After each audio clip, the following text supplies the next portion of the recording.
మాజీ మంత్రి గంగుల కమలాకర్ పార్టీ మారుతున్నాడనే వార్తల నేపథ్యంలో ప్రస్తుతం ఆయన మనతో ఉన్నారు. ఆయన అడిగి తెలుసుకుందాం.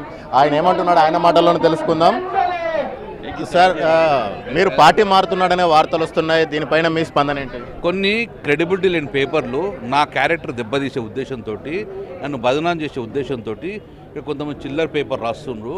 ఎక్కడ ఏ కూడా స్టాండర్డ్ ఉన్న ఛానల్స్ కానీ స్టాండర్డ్ ఉన్న పేపర్స్ కానీ ఎక్కడ అటువంటి ప్రతినిధి లేదు. నా గురించి వాళ్ళకి తెలుసు.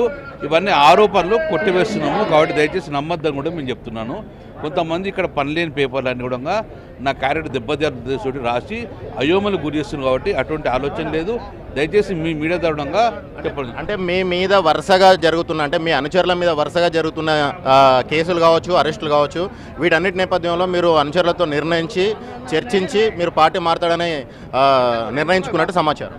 మా పార్టీ క్యాడర్ అంతా ఇక్కడ ఉన్నది. పార్టీ క్యాడర్ మీద కేసులు పెడతాము, దాన్ని కోర్టు ద్వారా కొట్లాడుకుంటాము. పార్టీ ఒకవేళ కేసు ఉంటే గిట్ట పార్టీ మారితే కేసులు పోతాయా? కాదు కదా, అది కాదు కదా ఉద్దేశము. ఒకవేళ పార్టీ కేసులు పెడితే కంటే దాన్ని జ్యుడిషియల్గా కొట్లాడుకుంటాము, న్యాయపరంగా కొట్లాడుకుంటాము.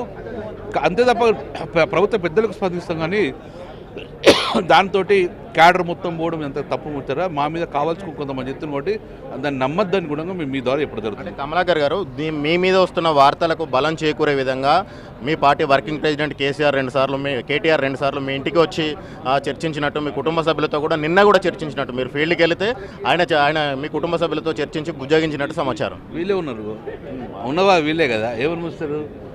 మా కేసీఆర్ ఫ్యామిలీకి మా గురించి బాగా తెలుసు, మా క్యారెక్టర్ గురించి తెలుసు. కాబట్టి అధైర్యపడద్దు కేసీఆర్ గురించి అని చెప్పేది వచ్చింది తప్ప కానీ అసలు వాళ్ళకి ఆలోచన ఉన్నది. వాళ్ళు పట్టించుకోరు. మా క్యాడర్ అందడంగా ఒకటే సింగిల్ లైన్లో ఉన్నారు. కేసులకు భయపడతలేరు, స్ట్రాంగ్గా ఉన్నారు. అదే గోహెడ్ అని చెప్పడానికి కూడా నిన్న మా కేటీఆర్ కూడా చెప్పడం జరిగింది. అదే మాతో మాట్లాడుతుండగా ఎంపీ అభ్యర్థి కూడా పోతారనేది వార్తలు. ఎంపీ అభ్యర్థి 1 వీక్ నుంచి వస్తుంది. మరి ఎంపీ అభ్యర్థి ఎక్కడుంది? ఇవన్నీ కూడా సమయమైంది, కాలమే నిర్ణయిస్తుంది. 4 రోజుల ముందు కలుస్తారన్నారు, 5వ తారీఖు కలుస్తున్నారు, ఇవాళ 6వ తారీఖు కలుస్తున్నారు. ఎప్పుడు ఇవన్నీ మరి కావాల్సుకొని రూమర్ తప్ప ఇది ఏం లేదు కదా. కాలం నడుస్తూ ఉంటుంది, రూమర్స్ వస్తూ ఉంటాయి. కాబట్టి మీ ద్వారా చెప్తున్నాం, ఒక స్టాండర్డ్ ఛానల్స్ ఇవ్వడం ఇవ్వలేదు. క్యారెక్టర్లెస్ కొన్ని వార్తా పేపర్లు అట్లా ఇస్తున్నాయి. కాబట్టి దయచేసి దాని గురించి పట్టించుకోవద్దని మీ ద్వారా చెప్పడం జరుగుతుంది.